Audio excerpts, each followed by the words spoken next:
बच्चों कल मैं 7F शुरू किया था और 7F में क्वेश्चन नंबर 4 तक बताया था। क्वेश्चन नंबर अब हम 5 देख लेते हैं। 4 का ए तक बताया था, 4 का बी भी देख लेते हैं। 4 का बी, तो 4 का बी में क्वेश्चन है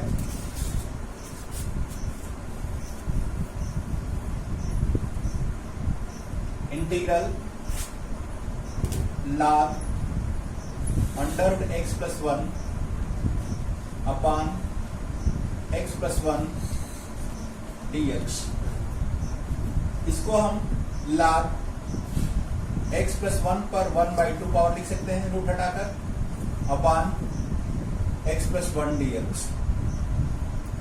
ये घातांक आगे चला आता है, 1/2 बाहर आ जाएगा, यहां पर लिखा है या बाहर लिख दिया जाए 1/2 log x plus 1 upon x plus 1 dx। अब हम मान लेते हैं कि माना t equal to log x plus 1, तो इसका अवकलन करेंगे तो dt upon dx equal to 1/x plus 1 या dx का क्रॉस ऊपर गुणा कर देते हैं, dx upon x plus 1 equal to dt।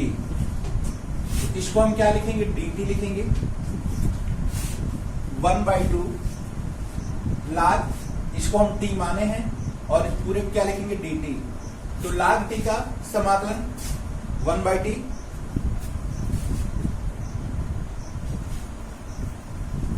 log t का ना, हम log x माने हैं ना, पूरा log x को माने हैं, तो t पूरा log x को t माना गया है, t dt। तो t का क्या हो जाएगा t²/2 या 1/4, t का मान वापस करते हैं,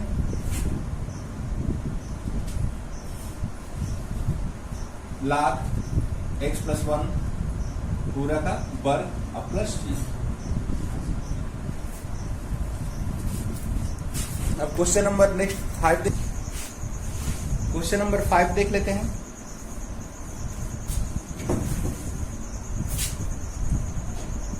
का इंटीग्रल साइन tan इनवर्स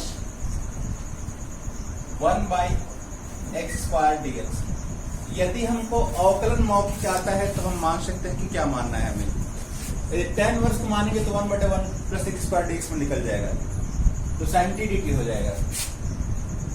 माना t equal to tan inverse x, x वाला पद को यदि t में बदलते हैं मानते हैं तो dx वाले पद को भी dt में हमें करना अनिवार्य है। तो ये ध्यान देना चाहिए कि किस पद को माना जाए, शेष पद जो x वाला पद है dx dt में बदल जाए। तो इसका हम जब मानते हैं तो अवकलन करते हैं तो dt upon dx 1/1 plus x², dx ऊपर मल्टीप्लाई हो जाएगा, dx upon 1 plus x² equal to dt। तो साइन इसको t माना गया है और dx बटा में 1 प्लस x² को हम क्या लिखेंगे dt। साइन t का इंटीग्रेशन माइनस cos t या माइनस cos t का value tan inverse x plus t। अब क्वेश्चन नंबर इसका बी वाला हम देख लेते हैं। अब क्वेश्चन नंबर 5 देखते हैं। 5 का बी, 5 का बी है integral 1 minus 1/1 minus tan x dx। इसको साइन और कास में तोड़ देते हैं, 1 माइनस साइन x अपॉन कास x, या एलसीएम ले लेंगे तो क्या हो जाएगा कास x माइनस साइन x, और फिर कास x ऊपर चला जाएगा, तो कास x upon cos x minus sin x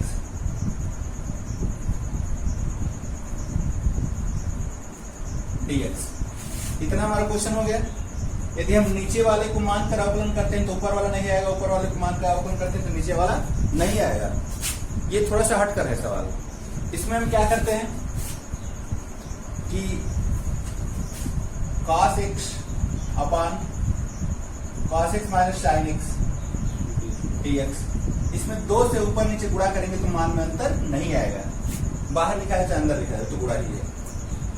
इसको अब हम चाहते हैं कि 2 cos x है तो इसको cos x अब प्लस cos x 2 बार लिख देते हैं 2 cos x को, और एक में sin x जोड़ देते हैं, sin x घटा देते हैं और एक में sin x जोड़ देते हैं,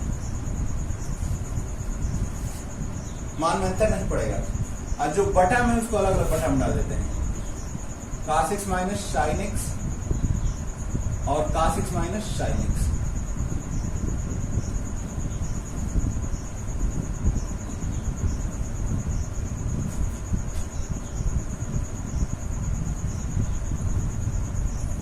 एक बटा 2 ये तो कट जाएगा, 1 हो जाएगा। यदि नीचे से हम माइनस कॉमन ले लिया जाए तो ये साइन माइनस कास हो जाएगा और ये चिन्ह आगे वाला प्लस बदलकर माइनस हो जाएगा। तो 1 माइनस ऊपर cos x plus sin x और नीचे से हम माइनस कॉमन ले चुके इसलिए चिन्ह माइनस लिख रहे हैं, sin x minus cos x dx। चाहे तो अलग अलग इंटीग्रल dx भी लिख सकते हैं, एक के साथ भी लिख सकते हैं, इसके साथ भी लिख सकते हैं। तो 1/2 integral 1 dx minus integral cos x plus sin x अपान sin x minus cos x dx। कुछ बंद करते हैं क्योंकि 1/2 पूरे में गुणा है इसलिए दोनों पहले बड़ा कुछ लगा दिया गया। अब ध्यान से देखते हैं हम 1 का समाकलन x हो जाएगा तो 1/2 इसका समाकलन x हो गया। और थोड़ा सा हम आगे बढ़ाते हैं, मान लेते हैं कि माना यहां पर 1/2 ये x हो गया minus integral cos x plus sin x अपान sin x minus cos x dx है। तो ये तो हो गया, इसका इंटीग्रल करना है हमें। तो मान लेते हैं, माना यदि हम हर को मान लेते हैं, हर को t मान लेते हैं, अवकलन करेंगे तो अंश बाहर आ जाएगा। तो माना t equal to sin x minus cos x, तो dt upon dx sin x का अवकलन cos x और cos का माइनस साइन होता है तो मिलकर प्लस हो जाएगा, क्रॉस गुणा कर देते हैं तो cos x plus sin x dx equal to dt। यह 1/2 यह x उतर गया, ऊपर वाला क्या हो जाएगा cos x plus sin x dx dt हो जाएगा और नीचे वाला बटा में इसको हम t माने हैं, 1/t का क्या होगा log t, 1/2 x minus log mod t या 1/2 x अंदर इसमें गुणा करते हैं तो 1/2 x माइनस 1/2 log और t का मान वापस करते हैं। t का मान क्या माने हम sin x minus cos x और प्लस। फिर से एक बात देख लेते हैं, इसको tan को हम sin बटा cos में तोड़ देते हैं, इसका एलसीएम लेंगे तो cos x minus sin x, फिर cos ऊपर चला जाएगा तो cos x अपान cos x minus sin x।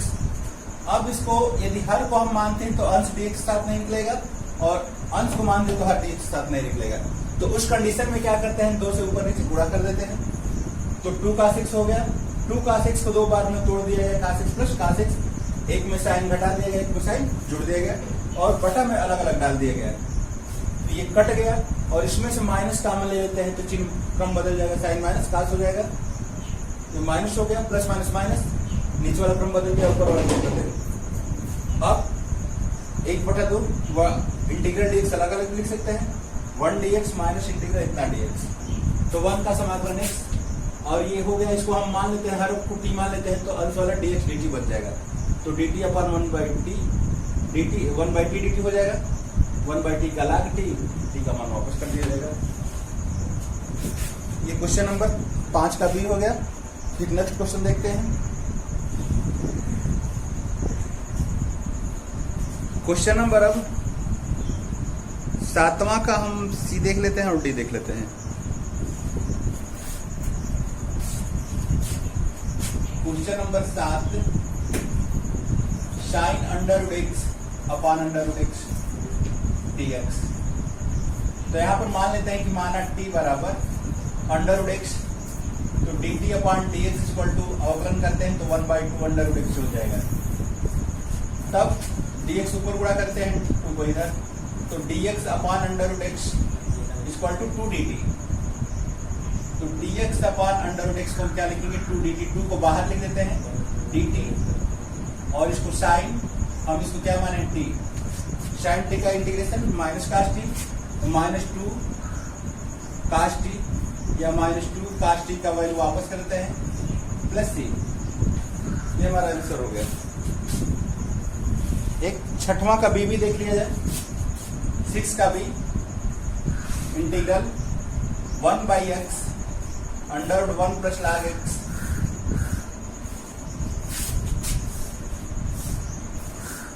dx है।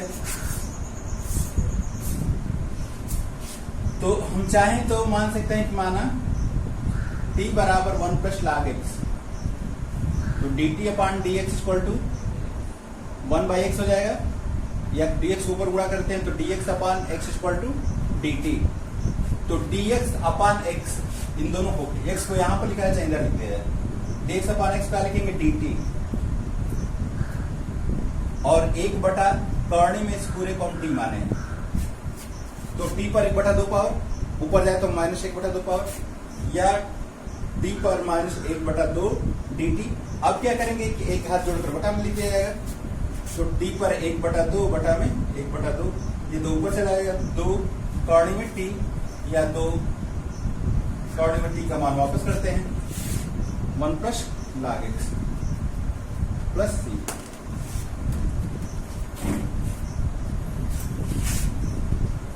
इसी को 7 का डी देख लेते हैं। 7 का D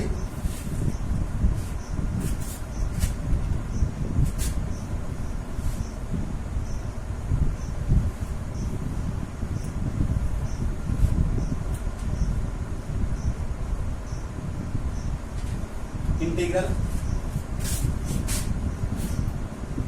sine x upon 1 plus cos x का होल वर्ग dx। मान लेते हैं कि माना t बराबर 1 प्लस cos x, तो dt अपॉन dx 1 का 0 इसका माइनस साइन x, या sine x dx equal to minus dt हो जाएगा। तो साइन x dx को हम क्या लिखेंगे, इसको माइनस dt, 1/, इसको हम पूरे को t मानेंगे वर्ग के लिए वर्ग, ऊपर जाएगा तो t पर -2 dt। अब एक गाज जोड़कर बटा में हो जाएगा, t पर -1 अपन -1 तो -1 प्लस हो जाएगा, t पर -1 है तो 1/t लिख सकते हैं, या 1/1 प्लस t का मान वापस cos x plus c।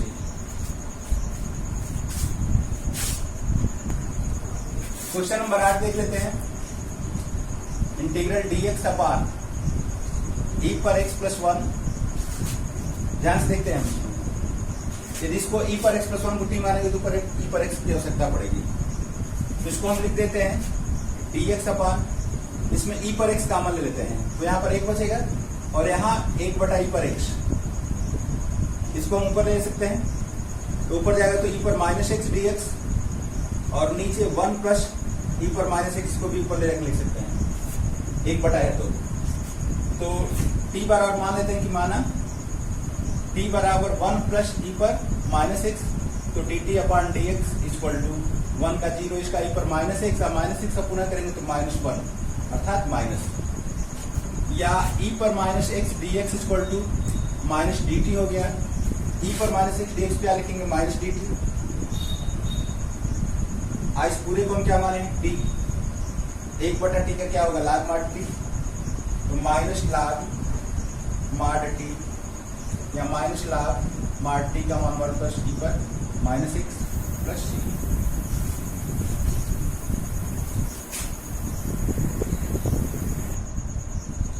Question number, अब हमें लगता है कि लास्ट 11 बता देंगे तो सब आ जाएगा। क्वेश्चन नंबर 11 हम बता देते हैं। इसके पहले वाले 9, 10 तब आसान है।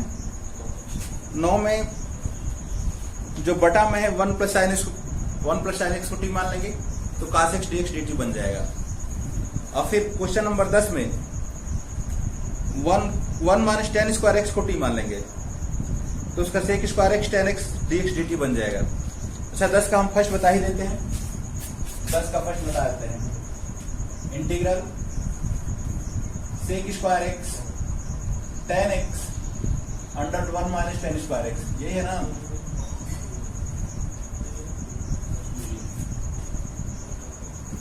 अब देखते हैं, मान लेते हैं कि माना t equal to 1 minus tan square x dt upon dx। 1 का ऑफलन 0 होगा, माइनस पहले इसका 2 घात से कर लेते हैं 2, एक घात कम हो जाए 10x, और फिर 10x का करेंगे तो सेक स्क्वायर एक्स। ठीक, अब dx इधर गुणा करते हैं, माइनस 2 बटा बुला देते हैं तो 10x sec square x dx बराबर माइनस 1/2 dt हो जाएगा। तो इतना ये पद और dx, इन दोनों को हम लिख सकते हैं माइनस 1/2 dt, माइनस 1/2 dt। और ये पूरा पद जो अंदर, इसको हम क्या माने हैं t, तो माइनस 1/2 t पर 1/2 पावर dt। अब एक घात जोड़कर बटा में हो जाएगा तो माइनस 1/2 t पर 3/2 बटा में 3/2 कट जाएगा, माइनस 1/3। और t का मान वापस करते हैं 1 माइनस टेन स्क्वायर एक्स पर 3/2 पावर प्लस 3। अब देख लेते हैं question number 11 integral 1 upon cos x minus a cos x minus a cos x minus b dx। ये सवाल थोड़ा सा अलग हटके है, इसको हम ध्यान देते हैं। कुछ सवाल चैप्टर में अलग टाइप के होते हैं जिनको हमें पॉइंट नोट बनाकर ध्यान देना है। इसमें से हम साइन a माइनस b से ऊपर नीचे गुणा कर देते हैं upon cos x minus a cos x minus b dx। यह a sine a minus b अचर पद है। अचर पद को बाहर लिखा जाए या अंदर लिखा जाए उससे मान में अंतर नहीं होता है, क्योंकि इसमें x नहीं है। अचर पद गुणांक को हम अंदर लिखे या बाहर लिखे उससे कोई मान में अंतर नहीं होता है। एक बाहर लिख दिए हैं, फिर इसको हमें आवश्यकता है तो इसको अंदर लिख दिए हैं। अब ध्यान से देखते हैं कि 1 और हम साइन ए माइनस बी ही क्यों लिखे, इसको अभी हम हल करने के बाद बताएंगे। साइन ए माइनस बी ही क्यों लिखा गया है। 1 sign A minus b integral, ये साइन को इसमें जो कोड दिया है माइनस बी उसको हम लिख देते हैं बटा में cos x माइनस ए cos x माइनस बी, नीचे वाला जो कहते हुए इसको हमें कोड x माइनस ए और x माइनस बी बनाना है। तो एक में हम x जोड़ ले, x घटा देते हैं, एक में x जोड़ देते हैं, तो मान में अंतर भी नहीं पड़ेगा, नहीं पड़ेगा।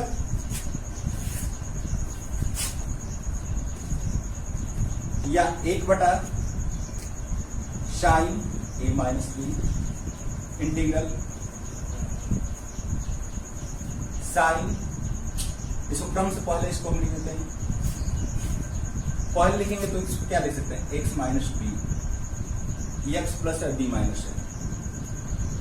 और इन दोनों में यदि हम माइनस कॉमन ले लेंगे तो x माइनस ए हो जाएगा ना, अपॉन cos x माइनस ए cos x माइनस बी। फिर से देखते हैं, हमें यही दोनों कोड बनाना है, x माइनस ए x माइनस बी, इसीलिए a माइनस बी से हम ऊपर नीचे गुणा किए हैं। और दोनों कास्ट है हर में। अगले चैप्टर में भी एक ऐसा क्वेश्चन है, हर में दोनों कास्ट है तो साइन ए माइनस बी से ऊपर नीचे गुणा करेंगे। एक साइन एक कास्ट है तो कास्ट से ऊपर नीचे गुणा करेंगे, कास्ट ए माइनस बी से। अब देखते हैं इसको साइन ए माइनस बी वाले फार्मूले पर तोड़ देते हैं। Sine A minus B, sine A cos B minus cos A sine B, 1/साइन ए माइनस बी साइन ए माने पहला code sine x minus B cos x minus A, फिर minus cos x minus B sine x minus A, sine यह A और B sine ए काश में minus काश ए sine B, और जो बटा में उसको अलग अलग बटा में हम डाल देते हैं।